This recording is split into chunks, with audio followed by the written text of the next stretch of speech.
I want to talk to you today about trauma getting stuck in the body and what this stuckness has to do with our refusal to hold ourselves accountable for the decisions we've made that shackle us to the very pain that torments us.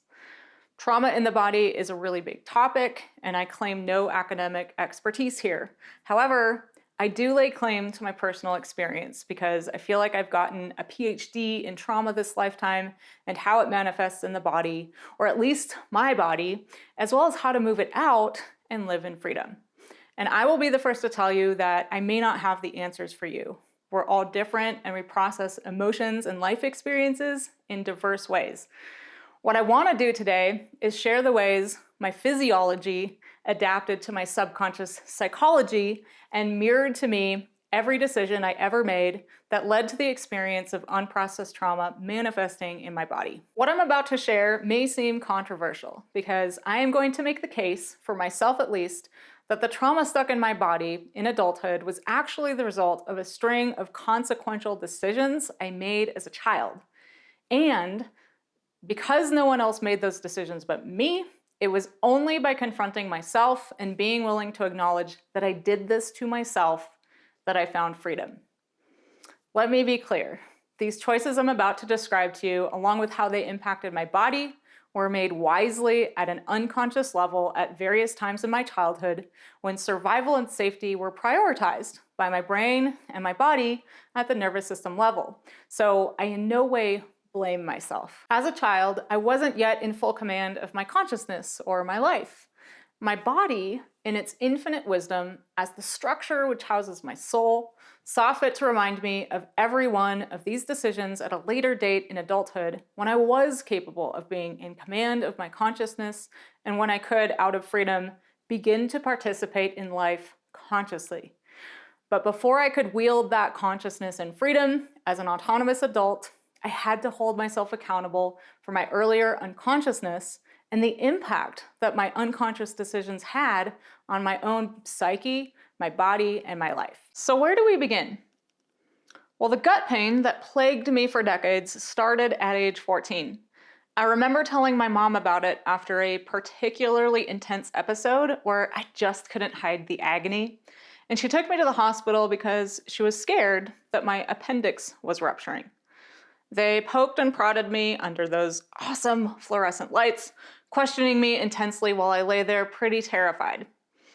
After they found nothing in my abdominal region, the male nurse or doctor, without batting an eye and unable to hide some of his judgment, asked me in front of my mom if I was having sex. I decided to lie and said, no.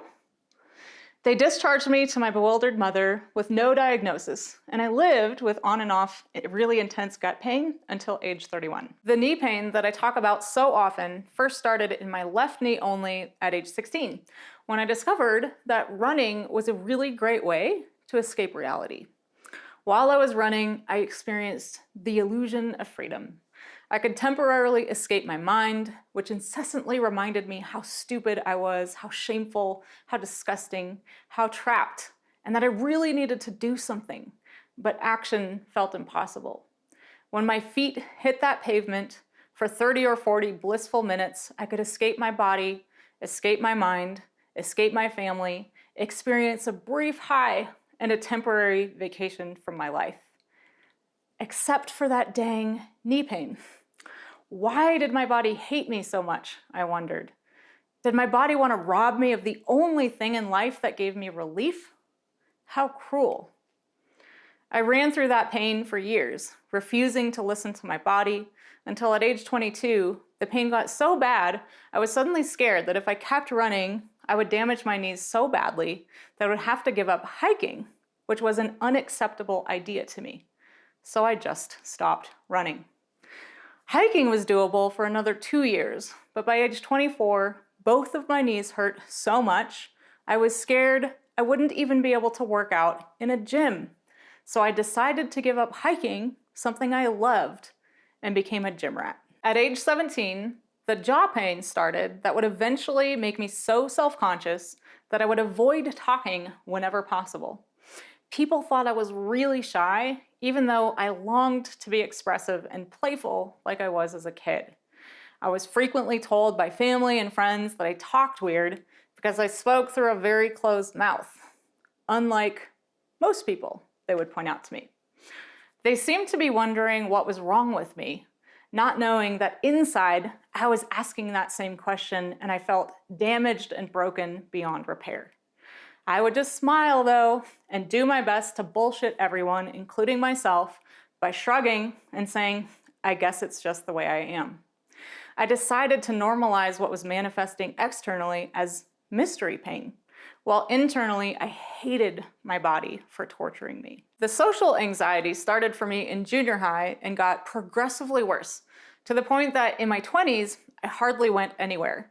I believed I was an introvert who needed a lot of alone time, so I spent most of my time alone. But there was more to my anxiety than the social element. By the time I reached 18 years of age, I felt haunted by something I couldn't name or touch or see. The tension I felt in my body gnawed at me every day, giving me a deep sense of anxiety even when I was alone. It was as if my body was being haunted, like a house that someone had died in whose spirit didn't know how to leave. By the time I entered my 20s, I was waking up every morning with a pit in my stomach, a clenched jaw, body-wide tension and anxiety gripping me from the moment I opened my eyes to the time I closed them again that night. My gut pain would start as soon as I ate anything. I was always sweating, even when I was cold, and I felt extremely self-conscious about all of this. Each one of these physical symptoms matched a decision I'd made unconsciously during and after certain events in my life that I'd either dissociated from, repressed, or buried deep inside of me under a mountain of shame. So let's go back over each of these and look at what was happening in my life at the time and bring those unconscious decisions into awareness. I believe every human being is born innately intuitive, myself included. As human beings, we inherently possess gut instincts and gut wisdom. Unfortunately, our modern life is not conducive to our awareness of this, and most of us have no idea that we are born almost psychic. As a little girl, I was aware of things that the adults in my life weren't speaking to. I sensed things that it seemed like other people weren't sensing, but I had no idea how to speak to what I noticed, and anytime I tried, it seemed like my observations landed on deaf ears.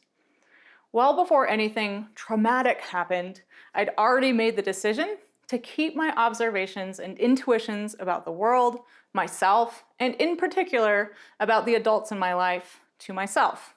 Now, this isn't inherently unhealthy, but you'll see how it led to the next series of decisions that impacted my life in profound ways. The fact that gut pain was the first sign of trauma entering my body makes total sense to me now, because it began at a time when I strongly dissociated from my body and stopped listening to my gut. I unconsciously shut down my innate ability to sense danger, sense right action, and sense whether other people are well-intentioned or mean me harm. Because I'd already determined that there were no adults in my life who would be willing to listen to me with loving curiosity instead of bewilderment or punishment. Just after my 13th birthday, I'd been targeted by a 30-year-old male neighbor who befriended my parents and figured out how to get me alone in his house for 6 months after school, where he began turning me against my family slowly and then against myself. He was an alcoholic and addicted to all kinds of drugs, but he didn't reveal any of that until after those first 6 months. I probably don't need to tell you the full story here. I'm sure you can fill in the details with your imagination. What feels important for me to share is that I don't remember the first time I had sex. I must have dissociated so strongly from my body that those memories remain to this day somewhere out of my grasp. I came back into my body a few months before my 14th birthday, and I knew I was in a world of danger. But I didn't trust my parents or any of the other adults in my life, and worst of all, I didn't trust myself. I made the decision unconsciously not to get help. I made the decision to keep what happened to me secret. I made 10,000 tiny decisions from age 13 to 15 and a half that would impact the rest of my life. But the most obvious was the decision to dissociate from my own wisdom. Doesn't it make sense that my gut would start screaming at me? Maybe a better question is, why exactly did I do that? Why didn't I get help? The way I see it now is that my inner wisdom, had I acted on it, would have put me in even more pain psychologically than I was already in. I would be known to everyone in my school, and perhaps the entire town, because it was a small town, as the 13-year-old girl who got raped by the 31-year-old neighbor. Or worse, would everyone think that I wanted it? Would people think that I chose what happened? Would my family even love me if they knew everything? Would my friends? By dissociating from my own wisdom, I protected myself from worse pain. But that protection came at a cost. It meant I was no longer in touch with my own inner wisdom about anything. I no longer trusted myself, and because of that, I went on to make really poor decisions all through my 20s, while my gut screamed louder and louder with more and more pain. My gut held me accountable to that original decision to dissociate from myself and reminded me every day that there is wisdom in here, inside this body, that I'd abandoned and must reclaim and own before I could become a conscious and free adult.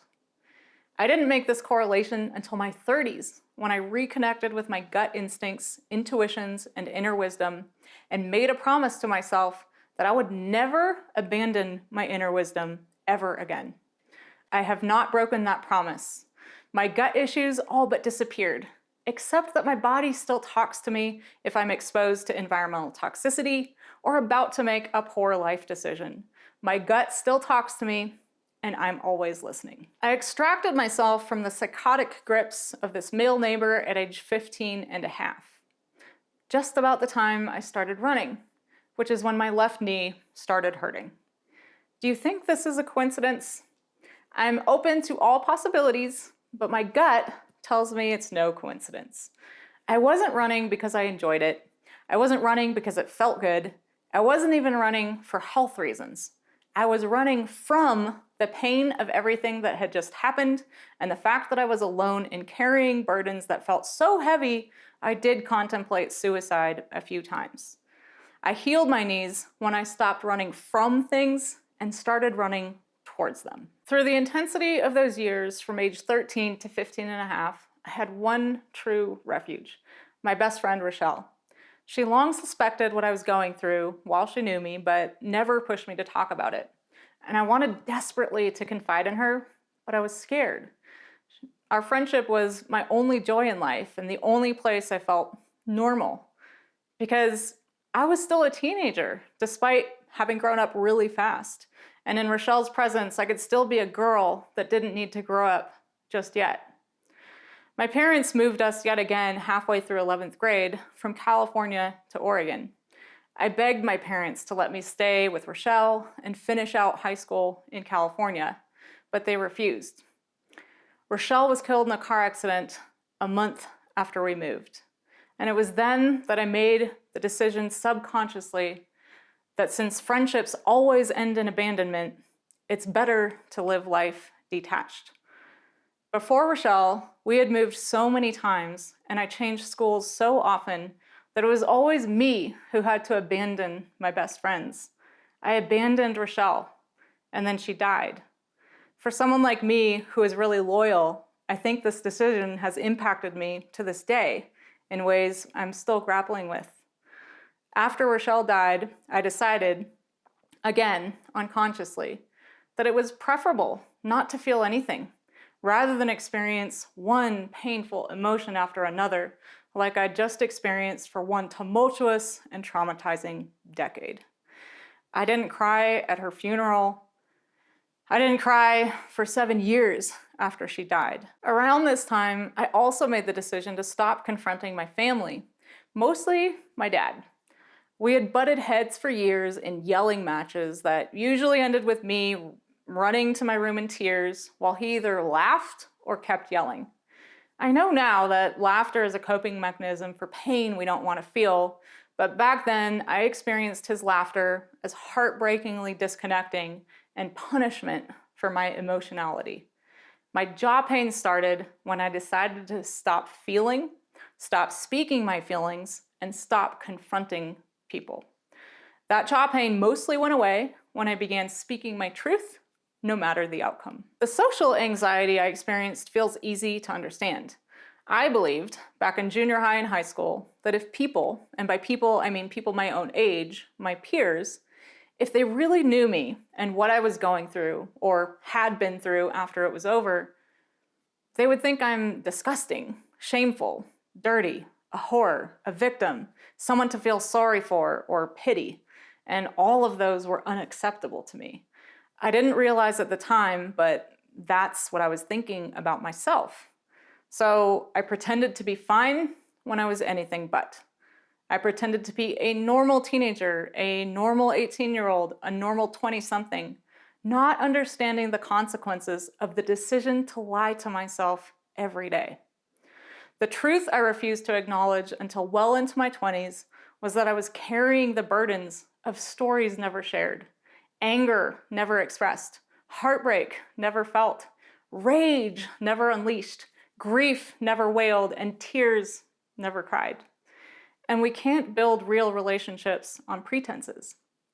We have to reveal ourselves and risk much to be truly seen and loved for who we are.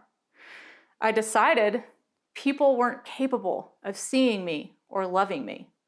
I made that decision for them. And if I'm being totally honest, I still make that decision sometimes, but it's tied to my inner wisdom and my sense of other people. Some people can't see us or love us because they haven't seen or loved themselves yet. The decision not to trust people to see me or love me, it originated out of intelligence and then calcified inside of me as a glaring untruth, because the truth is, while there are some people who can't see me or love me, there are people who can. Now, there is obviously so much more to my story, so many details left out of this very brief narrative, and a lot of nuance about how these decisions were made and unmade. What I wanted to make clear today is that each and every one of my physical manifestations of trauma were related to and directly a result of decisions that I made. That doesn't mean that they were bad decisions, and it doesn't mean I'm to blame. I believe they were the smartest decisions I could have made at the time, and there are many people to hold accountable. This is the wisdom of our subconscious and our bodies.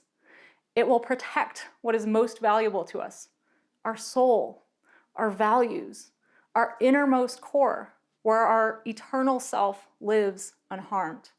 I believe our subconscious will protect that eternal soul even from ourselves if need be. And in order to reunite ourselves with our souls and our spirits, we must, as adults, accept the responsibility of healing and hold ourselves accountable for the decisions we made innocently, unconsciously, as children. Confronting myself and accepting fully that the trauma I carried as an adult in my body was actually the result of my own decisions, that meant facing one painful reality after another. Yet that pain of awakening and holding myself accountable was the path of liberation for me. I started the journey at age 24 when my efforts were messy and chaotic and I had no concept of accountability. I was full of rage, I was heartbroken, I had a lot of pain to feel before I could find the part of me capable of higher thinking, higher feeling, and behavior.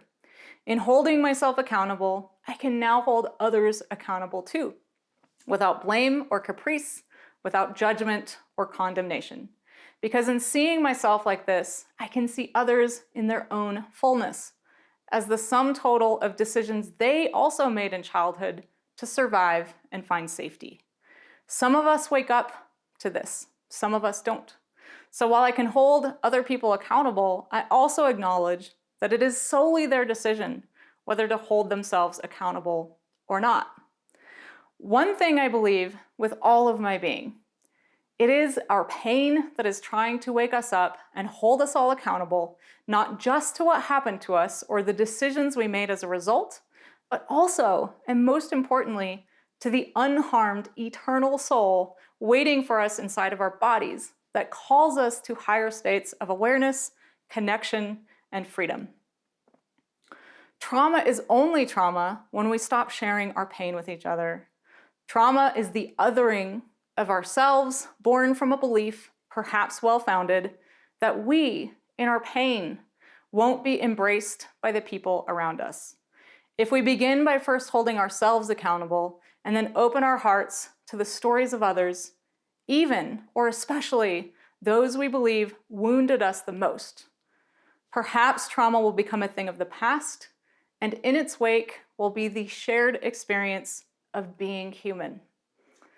I started with an M. Scott Peck quote, and I'll end with another. How strange that we should ordinarily feel compelled to hide our wounds when we are all wounded. Community requires the ability to expose our wounds and weaknesses to our fellow creatures. It also requires the ability to be affected by the wounds of others. But even more important is the love that arises among us when we share both ways our woundedness.